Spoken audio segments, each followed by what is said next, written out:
चलिए मित्रों, एक कदम सफलता की ओर। संडे को अपन क्लास की छुट्टी रहती है। आपको पता है संडे की तो छुट्टी अंग्रेजी दे गए, तो फिर और फर्स्ट ग्रेड का पेपर भी था जीके का, तो कुछ इष्ट मित्र भी मेरे थे और उनसे भी चर्चा हुई और उस चर्चा में बहुत सारा उनको बेनिफिट भी मिला है। जैसा उनका पेपर पहले आउट हो चुका था, इस वजह से ये पेपर दोबारा हुआ है। आरपीएससी ने दोबारा कराया, माध्यमिक शिक्षा बोर्ड ने। तो जब हमने चर्चा की तो बहुत सारी चीज़ें उसमें मैंने कहा भी था उनसे कि आप इस तरीके से, क्योंकि आरपीएससी जहाँ से क्वेश्चन उठाती है ना, मैंने कहा था आपसे, एक तो अरावली और अरावली से ऊपर मेवाड़ है। आरपीएससी में जो क्वेश्चन पूछे जाते हैं, जैसे मान लो 1857 की क्रांति है और आपकी जो ज्योग्राफी चल रही है उस ज्योग्राफी में भी क्वेश्चन टच हुए हैं अपने भी। वो तो आपका तो खैर कैसे होगा, पर आपके बेनिफिट का, जैसे मान लीजिए अपन ने कर्क रेखा बताई थी, अभी टॉपिक अपना हुई 4-5 वीडियो डाले हैं अपने।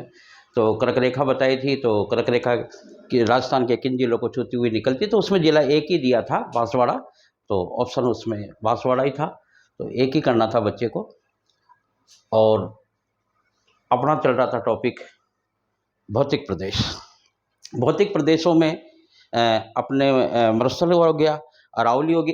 एक चीज़ फिल्म की तरह चलना चाहिए आपके अंदर कि मरुस्थल में सर ने क्या क्या बताया, कितने जिले बताए, कौन सा सूक्ष्म है, कौन सा क्या है, कौन सी वो सारी एक सीरीज चलना चाहिए आपके दिमाग में। फिल्म की तरह जैसे मैं बता रहा हूँ वैसे ही आपके दिमाग में चलनी चाहिए। अरावली बताई, फिर उसके बाद में पूर्व का मैदान बताया।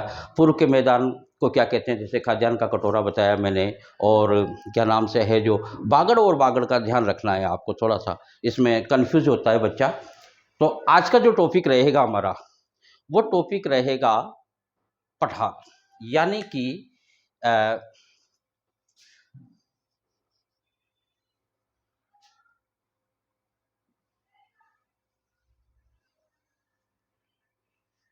ये कौन सी दिशा है, पूर्व। ये कौन सी, दक्षिण। यानी कि इसको आप दक्षिण पूर्व का पठार भी कह सकते हो, दक्षिण पूर्व का पठार। दूसरा तो हाड़ौती का पठार है ही सही, हाड़ौती का पठार। अब ये हाड़ौती कहाँ है, ये आपकी हाड़ौती। हाड़ौती के कौन कौन से जिले हैं, ये आपका कोटा, ये आपका बूंदी, ये आपका बारां, और ये आपका झालावाड़ है। ये 4 जिले मिलकर हाड़ौती क्षेत्र कहलाते हैं।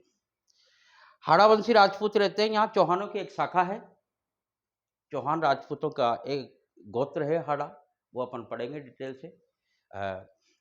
तो चौहानों का भी प्रश्न भी आया था कि ऐसे कुछ प्रश्न था कि अजमेर किसने बसाया, सॉरी, तो अजयराज ने। बहुत सीधे सीधे क्वेश्चन आए थे अभी आरपीएससी में, बच्चे बिल्कुल कंफ्यूज थे। लेकिन देखो, अगर सोच पॉजिटिव है, भले आपके पास 5 रुपया हो, लेकिन आपकी सोच 5 करोड़ जैसी है, तो बिल्कुल आप लक्ष्य को प्राप्त कर सकते हो। तो चौहानों की एक शाखा है हाड़ा, और हाड़ावंशी राजपूत यहाँ उस गोत्र के राजपूत यहाँ ज़्यादा पाए जाते हैं कोटा बूंदी में, इसलिए इसको हाड़ौती भी कहते हैं। इसकी भाषा ही हाड़ौती है, भाषा भी हाड़ौती है। इन जिलों की भाषा ही को ही हाड़ौती कहा जाता है। अब देखो, आप समझने वाली जो बात है वो ये है, देखो बेटा, ये है आपकी अरावली,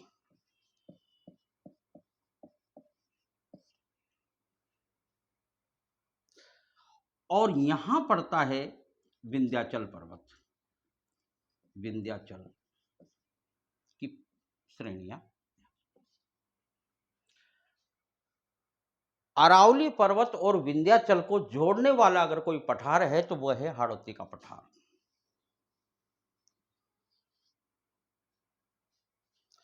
अरावली इधर अरावली पर्वत है, इधर विंध्याचल।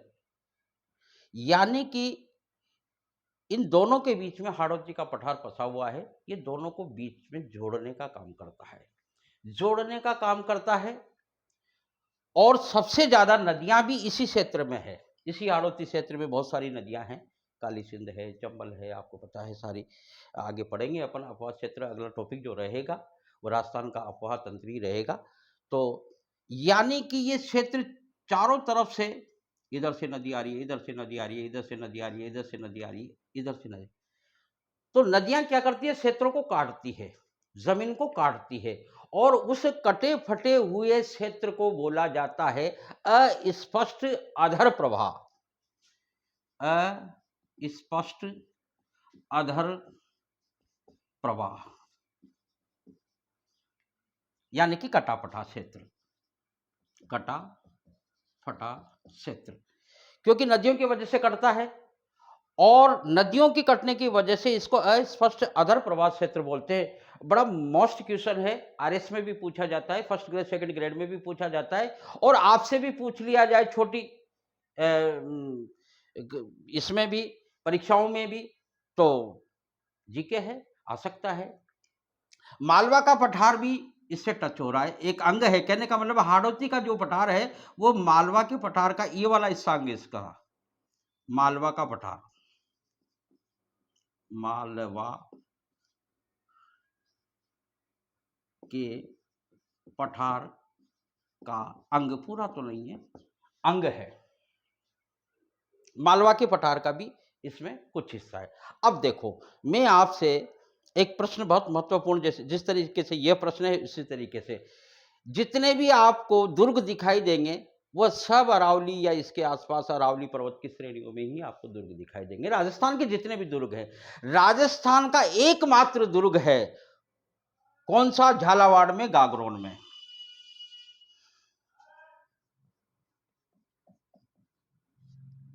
ये दुर्ग है, ये अरावली पर्वत की श्रेणी में या पहाड़ों में नहीं है।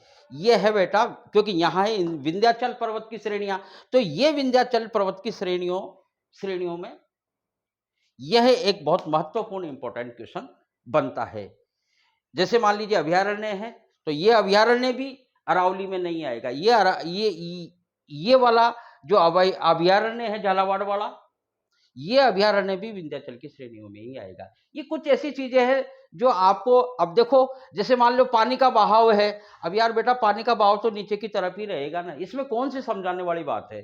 फिर आप कहोगे कि सर ये प्रश्न तो आपने करवाया नहीं। जैसे मान लीजिए ये नदी है, अब ये नदी है, चंबल यहां से जाती है, यहां से होके यहां होके ये इधर, तो इसका मतलब इधर ढलान है, तभी तो ये इधर जा रही है, ढलान की तरफ ही नदी जाएगी। तो ये सारी चीजें क्या है, कुछ आपको भी थोड़ा सा देखो। एक होता है विंध्यन कंगार भूमि, यहां लिख देता हूं, विंध्यन कंगार भूमि किसको बोलते हैं? बहुत महत्वपूर्ण, दोनों महत्वपूर्ण क्वेश्चन है आपके। विंध्यन कंगार भूमि, विंध्यन कंगार भूमि एक बार प्रश्न आया था, आया तो आरएस शायद फर्स्ट ग्रेड सेकंड ग्रेड में भी आया था। तो विंध्यन कंगार भूमि किन दो नदियों के बीच में पड़ती है? जिले भी पूछ ले। देखो आप, ये आपकी चंबल कोटा से होती हुई बूंदी की सीमाओं को टच करती हुई ये इधर से जा रही है। यानी कि ये वाला क्षेत्र, ये वाला क्षेत्र दिख रहा है आपको, ये वाला क्षेत्र, ये वाला क्षेत्र है, इसको कहते हैं विंध्यन कंगार भूमि। ये हाड़ौती के पठार में आएगी, हाँ, क्योंकि सीमाएं लगती है उसकी वहां तक। अब इसमें जिले को मान लो, जिले पूछ ले तो देखो जिले, ये आपका बूंदी, ये आपका सवाई माधोपुर, ये करौली और ये धौलपुर। यानी कि विंध्यन कंगार भूमि 4 जिलों को छूती हुई छूती है। इसके बाद में देखो आप, जो मालवा का पठार है उसकी बहुत सारी खासियतें हैं, बहुत सारी ये है इस पे। अभी देखो आप, अब आप कहोगे कि सर सॉरी, मालवा का पठार नहीं, हाड़ौती का पठार। जैसे मान लीजिए पृथ्वी की उत्पत्ति के समय, जिस समय पृथ्वी का निर्माण हुआ था, उस समय की भी कुछ प्लेटें यहाँ पाई जाती है, कुछ पठार पाए जाते हैं यहाँ पे। हाँ, बिल्कुल पाए जाते हैं। बहुत डीपली क्वेश्चन है, पूछा जा सकता है। तो पृथ्वी की उत्पत्ति के समय, यानी कि पृथ्वी के निर्माण के समय, उत्पत्ति के समय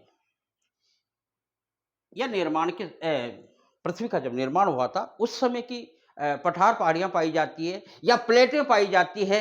हाँ, वैसे तो ये प्लेटें अफ्रीका और ऑस्ट्रेलिया में ही पाई जाती है, अफ्रीका और ऑस्ट्रेलिया।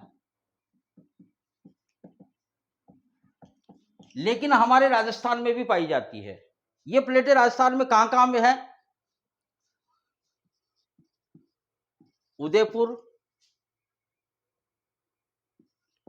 जैसलमेर, बाड़मेर भी है, पाली है, जालोर है, हाँ जालोर सिरोही भी हो सकता है, जालोर और सिरोही। और भी एक दो जिले हैं जहां वो पृथ्वी की यानी कि 250 साल वर्ष पुरानी, उस जमाने की 250 वर्ष पुरानी आर्कियन युग की, आर्कियन युग की पहाड़ियां, पठार पाई जाते हैं यहाँ पे। और देखो आप पठारों के बारे में, मिटा दूं मैं इनको, आप ध्यान से समझने की कोशिश करें। बस समझना ही है, आपको रटना नहीं है बेटा, कुछ भी नहीं रटना। हाड़ौती का पठार है, अथवा तो आप इसको दक्षिण पूर्व का पठार कह सकते हो। भाषा हाड़ौती बोली जाती है। हाड़ा चौहान जाति ज्यादा सर्वाधिक पाई जाती है और सर्वाधिक नदियों वाला क्षेत्र भी यही है। और नदियों वाला क्षेत्र होने की वजह से कटा फटा क्षेत्र है, यानी कि अधर प्रवाह का क्षेत्र है। अब देखो आप, इसके बाद में अपन चलते हैं, क्या सर यहां भूकंप के झटके भी लगते हैं राजस्थान में? यानी कि भूकंप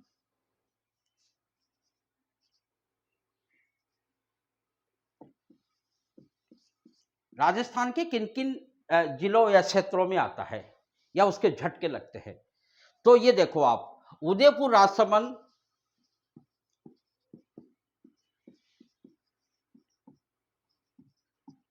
समन, और जैसे मान लीजिए अगर अपन भारत में पढ़ेंगे तो वो तो हिमालय में है ही सही, जोधपुर है और क्या नाम से है, जैसलमेर है, जोधपुर, जैसलमेर, इनमें भूकंप के भी झटके आते हैं। इसके अलावा अब बड़ी पहाड़ियां देख लीजिए, झालावाड़ में बहुत सारे हैं। जैसे मान लीजिए वहां मुकुंदवाड़ा पहाड़ियां, मुकुंदवाड़ा पहाड़ियां, मुकुंदवाड़ा पहाड़ियां है। और दराव्यारण्य है, दरा, जिसको भैया, उसके बाद में आप आ जाइए इसमें बारां में आ जाइए। बारां में शाहबाद की पहाड़ियां हैं, बारां में शाहबाद की पहाड़ियां, शाहबाद की पहाड़ियां। ये शाहबाद की पहाड़ियां बेटा घोड़े की नाल जैसी है, जैसे घोड़े की नाल होती है ना, ठीक उसी प्रकार से शाहबाद की पहाड़ियां है।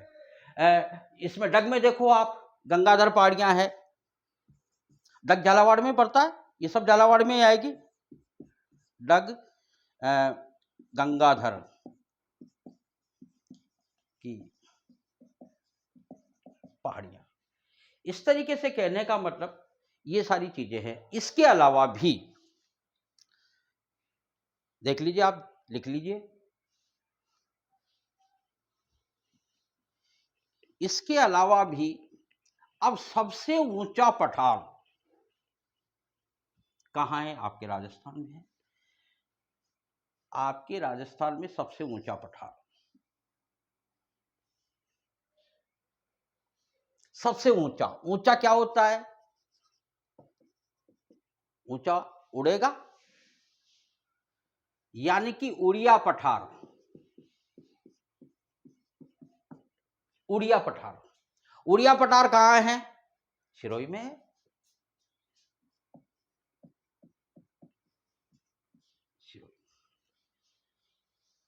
सर इसका ऊंचाई कितनी है? 1360 मीटर। देखो आप थोड़ा सा ये ध्यान रखना, नदियों में और पठारों में ऊंचाई में अगर 1-2 मीटर का अंतर हो तो वह आप थोड़ा सा इसको कंफ्यूज होने की मतलब आवश्यकता नहीं है। इसके बाद में माउंट आबू, वो पहाड़ी आपको पता है, आबू का जो पठार है जिसके ऊपर सिरोही बसा हुआ है, आबू का पठार कितना है? 1200 किलोमीटर, सॉरी 1200 मीटर।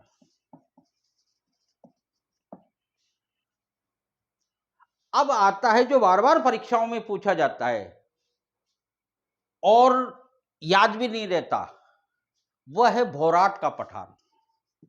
भोराट का पठार, भोराट का पठार कई परीक्षाओं में पूछा गया है, कई बार पूछा गया है और बच्चों गलत करके आते हैं। उसका कारण तो खैर क्या है बच्चों के क्यों नहीं, पर मैं आपको थोड़ा सा ये समझा दूं। भोराट का पठार का जो ताल्लुक है वो महाराणा प्रताप से है।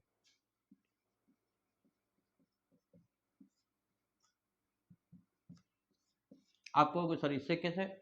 देखो महाराणा प्रताप का जन्म कहाँ हुआ? कुंभलगढ़ में। राज्याभिषेक कहाँ हुआ? गोगुंदा में। गोगुंदा पर रखा है तो जरूर आपको याद होगा कि महाराणा प्रताप का राज्याभिषेक गोगुंदा में हुआ, जन्म कुंभलगढ़ में हुआ। कुंभलगढ़ से संबंधित अभी आरपीएससी में ये कल वाले पेपर में भी आया था, शायद संकटकालीन कुछ ऐसे ही कुछ प्रश्न था, मुझे ध्यान नहीं रहा, तो आंसर उसका कुंभलगढ़ था कुल मिला के। तो भोराट का पठार यानी कि कुंभलगढ़ से लेके गोविंदा के बीच का जो पठार है उसको बेटा भोराट का पठार बोला जाता है। तो इसको याद करें, बच्चे जो कंफ्यूज होते हैं इसी वजह से मैं ये बता रहा हूं कि महाराणा प्रताप आपको याद रह जाएगा। और महाराणा प्रताप का जन्म हुआ कुंभलगढ़ दुर्ग में। कुंभलगढ़ दुर्ग, कुंभलगढ़ से लेके गोविंदा तक का जो पठार है वह भोराट का पठार बोला जाता है। यह महत्वपूर्ण चीज। चित्तौड़ का तो आपको याद होगा ही सही। चित्तौड़ दुर्ग किस पठार पर बना हुआ है? मेसा का पठार।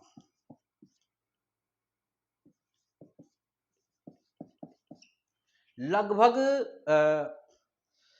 इसको 620 कोई 625 अलग अलग किताबें अलग अलग तरीके से बताती है, तो 620 मीटर बताया जाता है।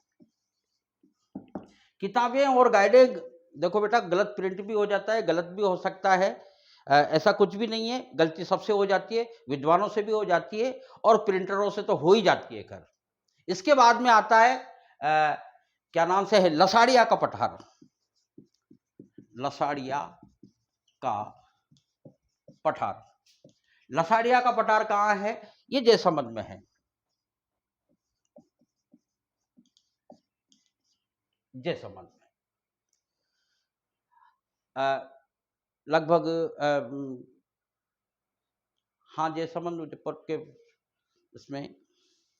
तो इस तरीके से ये मुख्य मुख्य पठारों के बारे में मैंने आपको जानकारी दी। अब देखिए इसका जो अपन ने वो बताया तो 6.89, देखो कुछ किताबों में 7% भी लिखा हुआ है, तो आप गाइडों पे और इन पे जहां आपको आंसर वहां ऑप्शन आएगा बेटा, आपको कंफ्यूज होने की बिल्कुल भी आवश्यकता नहीं कि आप गाइड किसी की भी पढ़ो, इसमें हमारा कोई लेना देना नहीं है।